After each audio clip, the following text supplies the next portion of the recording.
राजस्थान में निवेश वृद्धि के लिए मुख्यमंत्री ने निवेशकों एवं उद्यमियों को राजस्थान में निवेश के लिए आमंत्रित किया है। उन्होंने नीमराना में भारतीय एवं जापानी निवेश क्षेत्र को ढांचागत तरीके से विकसित करने के साथ साथ नए निवेश के लिए MOU साइन करने एवं पूर्व स्थापित उद्योग उत्पादन में वृद्धि की प्रेरणा के लिए जिला कलेक्टर कल्पना अग्रवाल की अध्यक्षता में राइजिंग राजस्थान सम्मेलन की तैयारियों को लेकर नीमराना इंडस्ट्री एसोसिएशन अध्यक्ष कृष्ण गोपाल कौशिक के नेतृत्व में जापानी जोन के Hitachi Astemo Rajasthan brake systems private limited company के सभागार में हिताची एस्टीमो के महाप्रबंधक नोबुहारो तोजो की उपस्थिति में औद्योगिक इकाइयों से जुड़े समस्त विभागों के जिला स्तरीय अधिकारियों के साथ राइजिंग राजस्थान इंडस्ट्रियल समिट की तैयारियों को लेकर निमराना में निवेश वृद्धि के लिए बैठक हुई, जिसमें औद्योगिक क्षेत्रों के सौंदर्यीकरण के कार्य, होर्डिंग स्वागत द्वारा लगाने, उत्पाद प्रदर्शनी, इन्वेस्टमेंट को आकर्षित करने हेतु सभी संबंधित विभागों द्वारा उद्योगों के कार्यों का त्वरित निस्तारण, भूजल एवं भूमि की आवश्यकता पूर्ति, औद्योगिक क्षेत्र में रिको द्वारा निवेश के प्राप्त प्रस्ताव में भूमि आवंटन तथा कृषि भूमि पर स्थापित होने वाले प्रोजेक्ट के लिए भूमि रूपांतरण करने, DIC की रिप्स योजना के तहत स्टैंप ड्यूटी रूपांतरण करने के प्रमाण पत्र की सूची के साथ इकाइयों से संपर्क करना, राजस्व विभाग द्वारा उनके क्षेत्र में किए गए भूमि रूपांतरण की सूची तैयार कर कंपनियों से MOU करना, पूर्व स्थापित उद्योगों के द्वारा विस्तार किए जा रहे प्रकरणों को चिन्हित कर उनसे संपर्क स्थापित करने, सोलर एनर्जी प्लांट के साथ MOU करने, अग्रणी बैंक के मार्फत बैंकों में प्राप्त हो रहे ऋण प्रस्ताव तथा RFC के पास आवेदनों पर MOU करने, खनन विभाग, कृषि विभाग तथा नगरीय निकाय विभाग में प्राप्त होने वाले एवं उनसे संपर्क में आ रहे प्रोजेक्ट में MOU करना तथा नीमराना इंडस्ट्रीज एसोसिएशन के मुख्य बिंदु, जिसमें नहर द्वारा जलापूर्ति करवाने, ESIC अस्पताल के लिए भूमि आवंटन, औद्योगिक क्षेत्र को केंद्रीय वायु गुणवत्ता आयोग के नियमों से विमुक्त करने, NCR की परिधि से बाहर करने, आयातित सामान के प्रवेश शुल्क में राहत दिलवाने। जिला समिट को लेकर आज आपने एक मीटिंग की। उद्योगपतियों के में बड़ी समस्या है।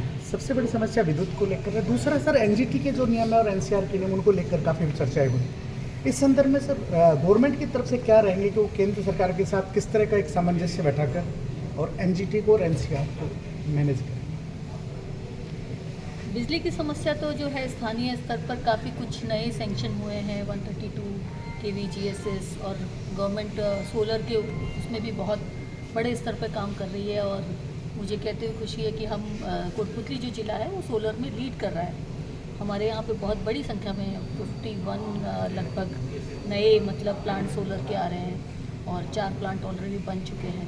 तो बिजली की समस्या का समाधान तो और 132 यहाँ पे सैंक्शन हुआ है, एक घिलोट में सैंक्शन हुआ है, 33 kV घिलोट में अलग सैंक्शन हुआ है।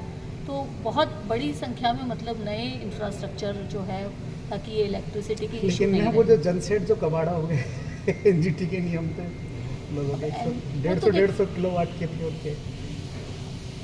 अब NGT को तो वो तो एक रेगुलेशंस हैं, उन रेगुलेशंस को तो फॉलो करना ही होगा। अच्छा मैम, 2014 में हम लोगों ने आवंटन खोला घिलोट में, लेकिन 256 एकड़ के जो जापानी जोन है उसमें एक भी निवेश नहीं आया। लोग MOU करते हैं लेकिन नहीं आ पाते, और नीमराना में 10,000 से ज़्यादा कोई उनके पास बड़ा प्लाट नहीं है।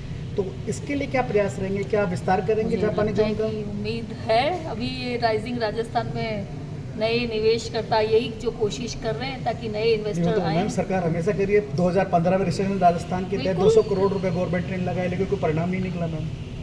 नहीं, देखिए ऐसा है, कोशिश जो है इन्वेस्टर्स को लाने की तो हर समय जारी रहती है। अभी भी नया जो ये सबमिट कर रहे हैं वो इसीलिए कर रहे हैं कि नए इन्वेस्टर्स को हम कन्विंस कर सकें, हम आपको फैसिलिटी देंगे। अंतिम सवाल कि आप नए नए औद्योगिक क्षेत्र बनाते गए, लेकिन पुराने जो औद्योगिक क्षेत्र उनको लेकर आपकी कोई योजनाएं नहीं, ना रिको के कोई नियम है, वाटर हार्वेस्टिंग को लेकर कोई नियम नहीं है, जिसका परिणाम हम भुगत रहे कि हमारे यहाँ कुबोटा जैसी जो बड़ी कंपनी थी, उन्होंने पानी की समस्या को लेकर अपना पैर पीछे। अच्छा, इसके लिए क्या कह रहे हैं? तो अब यहाँ पे कोई वाटर लेवल जो है वो नेचुरली, लेकिन वाटर हार्वेस्टिंग को लेकर तो कोई नियम अभी भी नहीं बनाया है वाटर हार्वेस्टिंग को लेकर नियम। कब बनाया मैम? कोई नियम नहीं, कोई नियम पहले से नहीं, कभी वाटर हार्वेस्टिंग अनिवार्य कभी नहीं है।